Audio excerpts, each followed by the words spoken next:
Hey everyone, this is Cypher here, welcome back or welcome to my channel. So in today's video, we're going to be taking a look at all of the changes that we got in the 8.6.0 update in Dead by Daylight, plus 8.6.2, which I'll briefly address at the end of the video or towards the end of the video. There isn't a whole lot to cover in 8.6.1, that was mainly a bug fix patch, and it has a repeat of loadout related change information that was already mentioned in 8.6.0. I don't know what that was about. Clearly the devs were smoking crack that day when they wrote the patch notes, but there's just a repeat of information there, and then also something about them extending the community goal blood point bonus to the regular queue besides just the event. But anyway, we're gonna get straight into it. So of course we got the new chapter, that goes without saying. We obviously got Tokyo Ghoul. You know what, as much as I like to shit on anime, I'm gonna be honest with you guys, it's one of the most fun killers we've got in a while, and I've never thought I'd be saying this, but it's definitely one of my most picked characters recently. But first and foremost, we are going to be taking a look at PTB to live changes, because of course they do tweak a bunch of stuff before it hits the official release. So we obviously have the Ghoul, or Kenkaneki. I still don't know quite how to pronounce that name. And then we have a bunch of PTB to live changes for the Xenomorph. For starters, they increased the base sliding effect from 0.4 to 0.8 seconds, which is on par with the anti-echo apron effect. Okay, so that's one of his add-ons apparently, which decreases the slide effect or whatever by 50%. So that makes sense, okay. Also, I should have probably mentioned before I read out any of these changes, some of these things probably got tweaked again in 8.6.2, so whatever I read here is just as far as 8.6.0 goes, and it's subject to change. They decreased the tentacle vault time at pallets from 2 seconds to 1.5 seconds to be at the same time as tentacle window vaults. That's good, at least they've leveled that out, made it consistent. They've retuned the tentacle swing system to minimize the power interruption during swings or dealing around obstacles. They decreased the enrage countdown timer from 60 seconds to 45. I did actually mention this, I think, in my live coverage of the chapter. So yeah, it's kind of a shame, I suppose, that it's slightly less there, but of course there's obviously add-ons. I'm sure that you can increase that a little bit again, and you know, it just makes sense. He is a pretty strong character, so I'm not surprised that they have done some tweaks here and there to that kind of thing. They decreased the countdown added time bonus when completing a perfectly timed grab attack from 30 seconds to 15 seconds. Again, just reducing that slightly so it's not as strong. Fair enough, I suppose. Then the rest of them are for add-ons. So Kaneki's wallet, they increased the window bonus time from 1 second to 3 seconds, okay. For the Antico apron that I just mentioned before, they decreased the sliding bonus effect from 100% to minus 50%. For the broken chain add-on, they increased the decrease cooldown bonus from 20% to 35%. For the add-on satchel, they increased the third Kagoon leap bonus speed from 20% to 30%. That's nice. For the add-on Taiyaki, they increased enraged mode countdown bonus time from 10 seconds to 15 seconds. For the add-on Hinami's umbrella, the rarity was changed from rare to very rare. For the red spider add-on, the rarity changed from very rare to rare. And for the add-on Yamori's mask, they removed the healthy requirement from the activation. So I guess just adding a little bit more clarity there for some things. Then for the Xenomorph, who we will get to again because there have been some actual changes despite the ones that came from the PTB. So they increased the tail attack charge time to 0.3 seconds, which was 0.35. That's not really a huge difference. That's 0.05 difference. So I can't really say I care too much about that. They decreased the successful tail attack cooldown to 2.7 seconds, which was 3 seconds. So that's a slightly quicker cooldown. They increased the amount of fire required to burn the Xenomorph out of crawler mode to 125, which was 175. Surely 175 is more than 125 in terms of fire required. That doesn't really add up to me, but anyways, yeah, there's that. They reverted the changes to tunnel exit time. They reverted changes to heat dissipation rate, and they reverted changes to the heat dissipation delay. Those were 3 different components, I guess, that they altered during the PTB as a test, maybe just to see how it would work, and they've gone back on those. So anyways, getting now to the official changes, we'll start out with archives and events. This usually is mentioned later on, and I'll only skim over this very quickly because it doesn't require too much explanation, but the Blood Moon event has actually returned. It came out on the 7th of April at 11 AM Eastern Time. This event also includes an event time that opened at the same time, of course, and another Chaos Shuffle event will be beginning at April 29th at 1 PM Eastern Time. So I will probably cover that if there's anything really different. If they've actually adjusted it to some degree. We did get, I think, Chaos Shuffle about a month or two ago, and there was no difference at all between the gameplay, and the only thing that really came with it was a badge, a banner, and charm or something like that. So I didn't end up covering it. If that happens again here, I won't bother, just letting you guys know ahead of time. But yeah, I will have a Blood Moon video out very soon, so stay tuned for that. Moving on now to features. So for scratch marks, those have had some improvements. So they've made improvements to the scratch marks spawn logic, and they should spawn on the ground more consistently now. They don't go into much more detail on that, so I guess whatever, they've improved that. That's nice. There's now a new surrender option. Under specific scenarios, it will be possible to surrender during a trial and retain some progress, including blood points, match XP, challenge progress, and emblem scores. So pretty much most things there. And surrendering in the following conditions does not incur a disconnection penalty, but will not count as a completed trial and still causes item or add-on loss. So that's the one downside. So for killer, when all remaining survivors are bots, that is one way, and when no generator has been completed within the last 10 minutes. So if no shit has happened at all, like clearly the survivors are just holding the killer hostage, like they're just not doing anything and they're just hiding or just looping the killer into oblivion but not getting any progress done, that is another time where you'll be able to do this. For survivor, when all other remaining survivors are bots, you can give up there, I guess, which I feel like it's a little bit stupid, because what they should really be doing is making the bots better, because right now they're really fucking retarded. Like, I swear to God, the bots, fun little story, I guess. Not long ago, I was in a game and me and a bunch of my teammates managed to get out fine, and there was one bot who we were trying so hard to help, right? We were trying so hard to help this fucking bot from being hooked from the killer, right? You know, body blocking, doing all that shit. And instead of running to the wide open exit right in front of it, it ran back into the map and just started trying to loop stuff, but really badly. You'd think these bots have been refined with each update. They'd be getting better, but I've only noticed the bots get worse. I feel like they should be making the bots more smart, is my point, where they play kind of like an average player and, you know, not really OP, but also not really fucking stupid. But whatever, I got really sidetracked there, but that's one way survivors can use this new feature. And when all survivors are in the dying state, so of course, if everyone's been slugged, that's the most understandable reason, which is honestly the main reason I think this was implemented. I personally don't care too much. I think it's pretty funny, but I'm probably in the minority. I just don't take it that seriously. Survivor blood point balancing has been tweaked too. So they've increased safe hook rescue score events to 1,250, which was 500 before. They've increased the heal, in brackets, no medkit score events to 750, which was 500. They've increased the heal, in brackets, medkit score events to 1,000 from 750. They've increased the self-heal score events to 750, which were 300. They've increased dull totem cleansing score events to 1,500, which was 1,000. They've increased chase escape score events to 750, which was 400. They've increased repair score events to 2,000, which was 1,250. Holy crap. They've increased gate open score events to 2,000 from 1,250, so that was the same with gen repairs. They've increased the unlocked chest score event to 750, which was 250 before. They've increased killer grasp escape score events to 1,250 from 500. Holy shit, that is a big increase. They've increased the obsession escape score event to 2,000, which was 1,500. They've increased the chased score event to 50 per second, which was 40 per second before. They've increased the good wiggle skill check score event to 50 each, which was 25, and they've increased the great wiggle skill check score event to 100 each, which was 50. God, there was a lot there. That was an absolute mouthful. But yeah, that's great, of course. So you can get more score events now in all categories. That's good to see. The following score events have been moved to a different category. So dropping a pallet now awards survival points instead of boldness, which it was before. Stunning the killer now awards boldness points, which was survival. So those two have switched places, I guess. Cleansing a dull totem now awards survival points, which was boldness. And cleansing a hex totem now awards survival points, which was boldness. For loadouts, those have also been changed. So equipped elements now show units left counter. Search bar now accepts direct input, removing the old pop-up. Okay, that's nice to see, actually. I didn't like that it kept prompting this like little screen to pop up every time you wanted to use the search bar. That's definitely a nice tweak. There's been a chat widget change, so chat windows have been updated. Messages sent at the tally screen can be read by people that arrive after. A line is added when people have left the tally, so players don't need to check others' pings to know if they are still at the tally. That's of course helpful to know, and they've improved the UI to make the chat easier to understand and read. I did actually notice this. The chat does look a little bit different visually. So that's all we have there for features. Seems like just W's there, to be honest. Moving on now to killer updates. So starting out for the Legion, they've decreased the fatigue duration to 2.5 seconds, which was 3 seconds before. They've increased the movement speed during fatigue to 2.3 meters per second, which was 2.7 meters per second. They've increased the duration of Feral Frenzy to 11 seconds, which was 10 seconds. Okay. They've decreased the Feral Frenzy cooldown to 15 seconds, which was 20 seconds.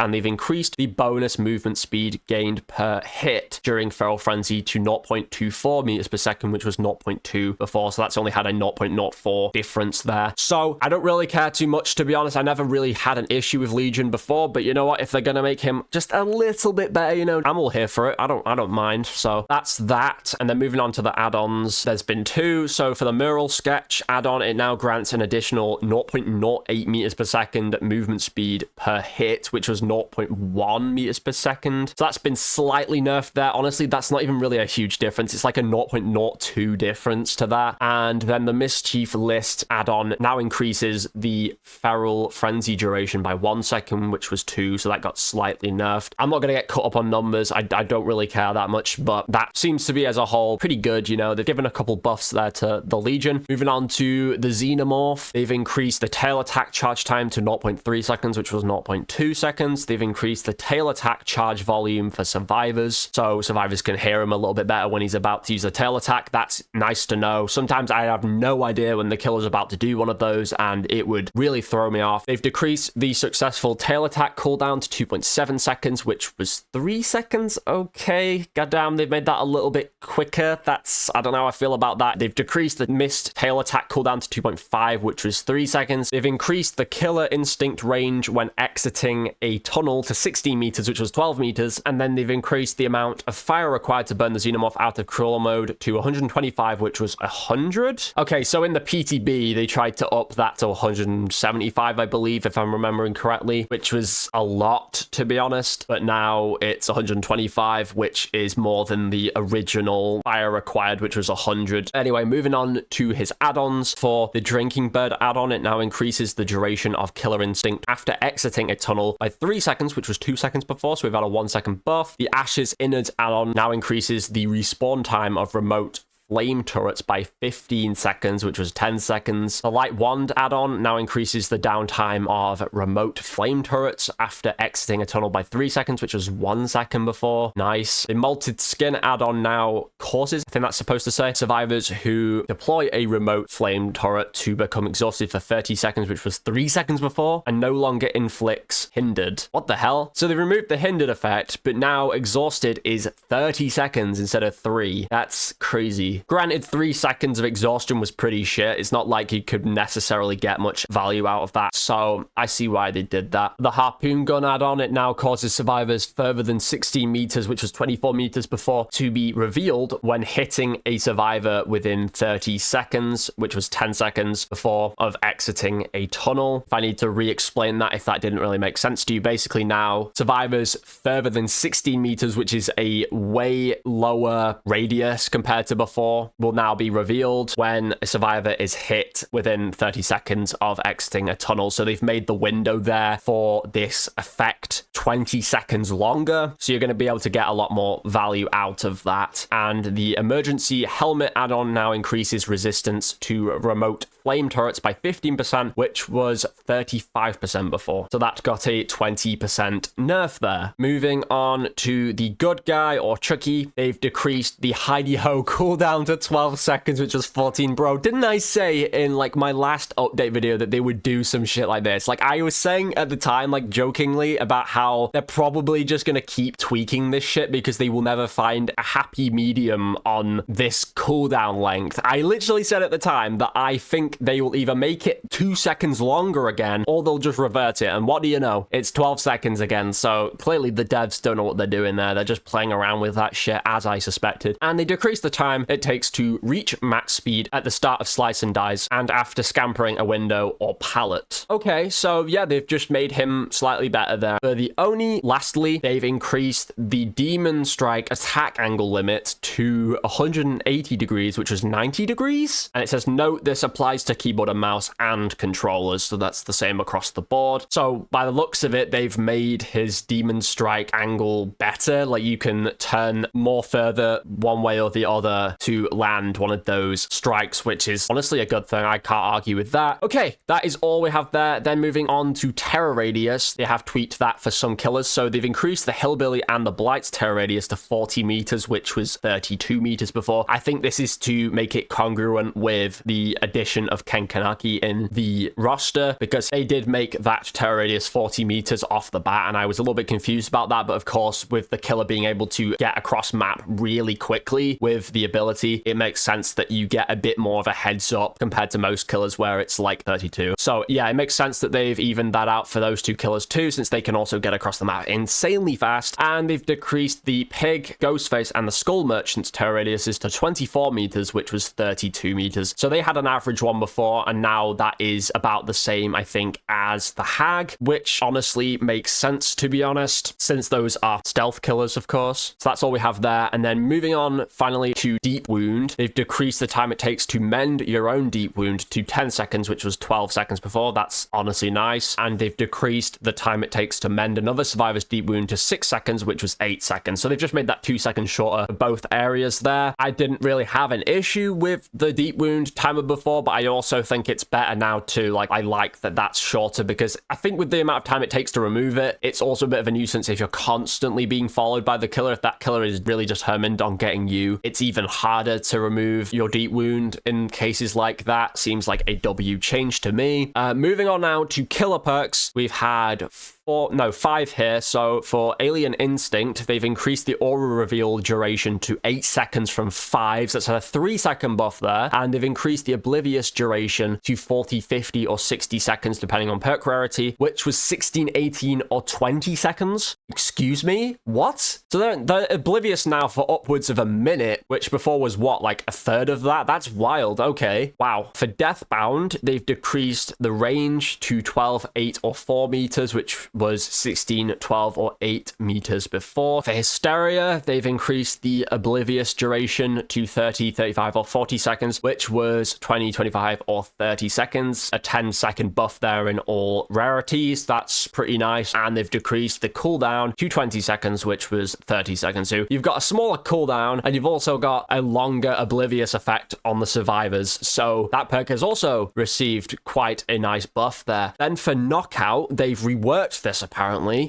So when a survivor drops a pallet, if they move 6, 6, or 6 meters, so yeah, it's the same across all rarities. If they move 6 meters away from it within 6, 6, or 6 seconds, again, same across all rarities, they gain 5, 5, or 5% hindered for 3, 4, or 5 seconds. I'm going to reread that because I just probably made that sound more confusing than it needs to. So when a survivor drops a pallet, if they move 6 meters away from it within 6 seconds, they gain 5% hindered for 3, 4, or 5 seconds. You're basically forced to either stand around longer near the killer or just take the hinderation for a couple of seconds. So even though that hinderation time can be useful for the killer, I feel like that's a shit change actually, because Knockout used to have a bunch of effects. So before, when you would put a survivor into the dying state with a basic attack, it would block their aura from being revealed to any survivor who's further than 32, 24, 16 meters away from them. And then for the next 15 seconds, the survivor would be hit with multiple different effects when they're in the dying state, which included reducing their field of view and causing them to be deafened. They were hit with blindness, and it would reduce their crawling speed by 50%, and it would reduce their recovery speed by 25%. So they've knocked off a bunch of different effects that it used to have before, and they've made it now so that it just has one effect on the survivor, which is a small hinderation for a couple of seconds. That is honestly a kind of a shit change, to be honest. And then finally for Nemesis, they've increased the aura reveal duration to 8 seconds from 4. Okay, moving on to survivor perks now. For quick and quiet, they've decreased the cooldown to 25, 20, or 15 seconds, which was 30, 25, or 20 seconds before. So across all rarities there's been a 5-second decrease. That's pretty nice, so you can get your value for fast vaults and quick locker exits more often now, so that's nice. For deception, they've increased the hidden scratch mark duration to 5 seconds, which was 3 seconds, giving you a little longer than before. Hide your scratch marks once you've ran past a locker and pulled off the tech, right? And it's decreased the cooldown to 25, 20, or 15 seconds, which was 30, 25, or 20 seconds. So just like with quick and quiet, you get to use this 5 seconds quicker than before. Then for dance with me, they've increased the hidden scratch mark duration to 5 seconds, which was 3. So that's the same with deception. And they've decreased the cooldown to 25, 20, or 15 seconds. Again, like the other perks, which before was 30, 25, or 20 seconds, which that perk apparently suppresses the creation of scratch marks when doing a rushed window vault or locker exit. Okay, so you get a little bit longer there for your scratch marks to be hidden, and you can get the value more often. So again, that's nice. And finally, for red herring, they've decreased the repair requirement to 1 second, which was 3 seconds, and they've decreased the cooldown to 25, 20, or 15 seconds, which before was 30, 25, or 20 seconds. So yeah, all of these perks seem to have the same cooldowns originally and the same cooldowns now. They're all very similar in that regard. I don't think I've ever used red herring, actually. I'm not even going to lie. So that perk apparently reveals the aura of a gen after repairing it for at least 3 seconds and highlights the gen in yellow. And then until it's either fully repaired or you start to repair another generator or enter a locker, the generator stays highlighted, and then entering a locker triggers a loud noise notification for the killer at the generator to, I guess, distract them and send them over there. I don't know why I've never used that perk before. I've never really seen anybody using their builds. I'm kind of surprised, but you can spend less time now repairing a generator to activate it. 1 second, like you're pretty much tapping that shit. So yeah, that's all we have there for survivor perks. Moving on, finally, this is the only change we have left for 8.6.0 before we move on to 6.2. So for the map, the Forsaken Boneyard, this of course I briefly touched on in my Tokyo Ghoul live chapter video, but yeah, the Forsaken Boneyard has been updated. So the Eyrie of Crow's main building was modified, where windows have changed position and drops from the exterior have been added to the balcony. Honestly, I'm happy with that. I always used to think, actually, like, why are there not areas to drop off the building, you know, from the balcony edges? Like, you kind of could only run around the edges of there or back into the building, but that's pretty nice, I have to say. And then the content of the tiles have been revisited to reduce the amount of small collisions that were reducing the quality of the navigations. And new tiles have been created with double pallet tiles now, which I have actually noticed. Those are pretty cool. I like that those are, I think I said this at the time in my video, but I like that those are making an appearance in more maps. I think the double pallet setups are very cool. I think they started with the Greenville map, if I'm not mistaken, but that's where I mainly noticed that stem from. And an extension of the theme has been added. So Dead Sands is of course the new map added to the roster under the Forsaken Boneyard theme, and it expands the lore and at the same time nerfs the realm offering. I didn't even know there was a hierarchy to the realm offering, so it nerfing the realm offering, I don't know if that means it's nerfing the amount that you get it in your blood web. Then that would make sense, because I barely get any of those. I remember when I was trying to get the map at the time when the update dropped, and I could not find an Eyrie of Crows or Forsaken Boneyard offering anywhere in my blood web. Like, it was very rare. Like, I only started getting them after maybe Prestige 1 or 2. Like, it took me ages. I did mention that at the time, so I think that's what that's referring to there. Or maybe it's just referring to the natural map pick RNG. That would also make sense. Either way, it nerfs the offering in some regard. And then the branches with large collisions that would appear between tiles have been removed. Yeah, it just sounds like they've been doing some good changes there. And then for the base game, with just maps, I guess, in general, exit gate notifications are visible for 12 seconds when they are powered, which was 7 seconds before. That is all we have for that update as a whole. I probably waffled on for ages there, so I'm going to have to really edit this down for you guys. Apparently, I've been recording for 50 minutes. That's fucking crazy. I don't know how I managed to talk for that long, but there you go. I'm a chronic yapper, apparently. Finally, moving on to 8.6.2, which actually had quite a couple of changes here that they did to Kenkanaki, and they also did a perk change too to one of his perks. So first and foremost, for Kenkanaki's power, they reduced the tentacle range from 16 meters to 14 meters. Oof, that's a bit of a shame, but I'm not gonna lie, I can see why they're doing it, because a lot of people think he's really strong, but in my opinion, I think he's fairly balanced. I honestly think it's all down to skill, and I think there's actually a fair chance that survivors can all get out alive, or at least half of them can get out alive. That's just from my experience. So I don't feel like he needs nerfs and stuff, but you know, I can also see why people might want those, right? Anyway, they've reduced the enraged mode time from 45 seconds to 40 seconds. That got nerfed again by an additional 5 seconds. They've reduced the enraged bonus time when performing a perfectly timed grab attack from 15 seconds to 10 seconds. Oh, another 5-second nerf there. They've reduced the reticle stickiness time effect on targeted survivors from 0.3 seconds to 0.18 seconds. They've reduced the reticle aiming on survivor detection for grab attack by 94%. Okay, to be honest, like, it was basically aimbot. Like, that shit did lock onto survivors very quickly and very snappily. Like, sometimes, like, even if I wasn't really intending to, it would immediately snap onto some survivors. It was pretty nuts, to be honest, so I'm not surprised that they reduced that there. But that is a big number, I'm not even gonna lie. They've reduced the grab attack's damage minimum distance requirement to activate over obstacles by minus 30%. Okay, so this one confused me a little bit, so I had to go and look it up, but apparently this is a buff, so it's just saying that now it'll be 30% easier to get a damage attack over a obstacle. At the minimum required distance that you can be, it could sometimes have a bit of gray area around whether it would hit it or not. Now they've made that a little bit easier for the killer. After breaking a pallet, if the killer power is not in cooldown, the power goes into a forced cooldown equal to a single leap usage. So that's not very long anyway, by the sounds of it. That's like a very short cooldown, whatever, I guess. For the add-on Fresh Coffee, they've changed the rarity from common to very rare. This add-on I do actually use quite a bit, and it does increase the movement speed during Cocoon leaps by an additional 3 meters per second. The actual tentacle range was reduced by 2 meters. So yeah, since you are traveling slightly quicker there when using the leaps, it does make sense why they would up the rarity there. The add-on Hinami's Umbrella has had a reworked effect. So performing a perfectly timed grab attack awards an extra plus 10 seconds of enraged bonus time, and they've changed the rarity from very rare to uncommon. Okay. In the PTB, this would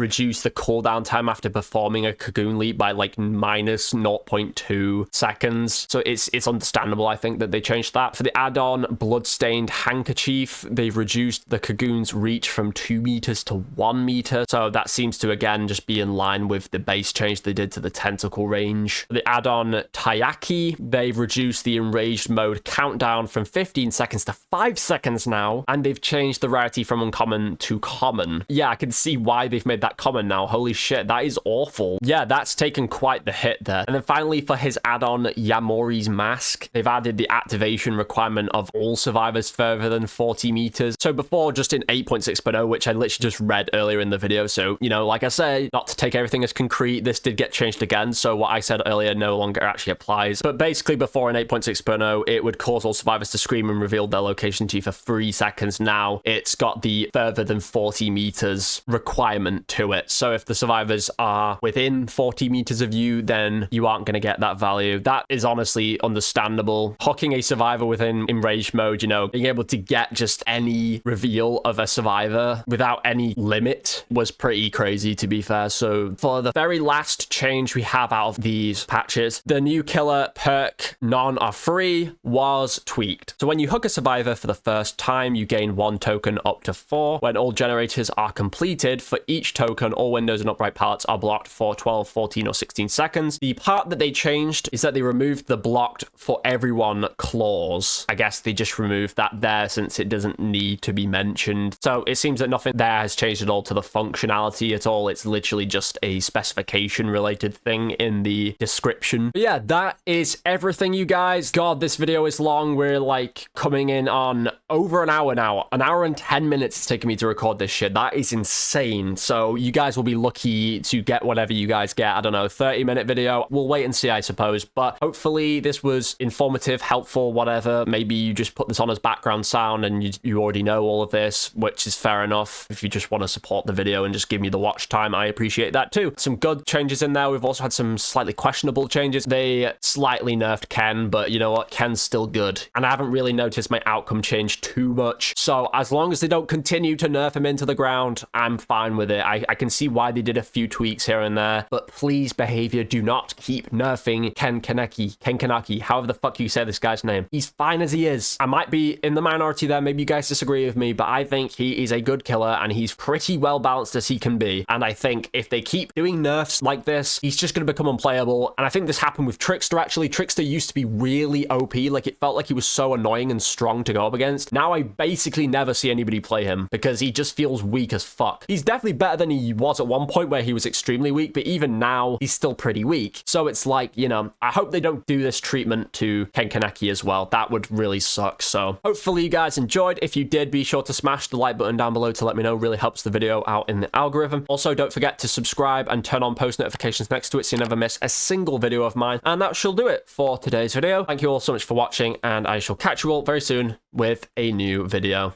Goodbye.